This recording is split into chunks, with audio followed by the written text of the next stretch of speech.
पालकमंत्री गिरीश महाजन यांच्या हस्ते नवसाला पावणाऱ्या श्री लालबाग राजाच्या गणपती आरासाचे उद्घाटन।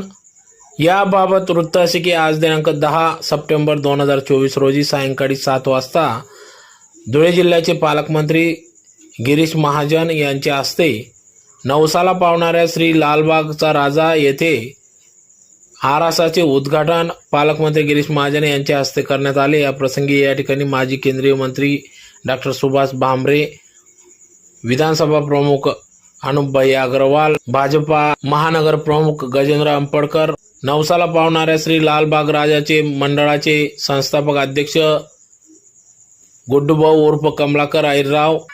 माजी महापौर जयश्रीताई अहिरराव, धुळे जिल्ह्याचे पोलीस अधीक्षक श्रीकांत दिवरे सहपत्नीक, माजी महापौर प्रदीप करपे, भाजपा महिला पदाधिकारी वैशालीताई शिरसाट,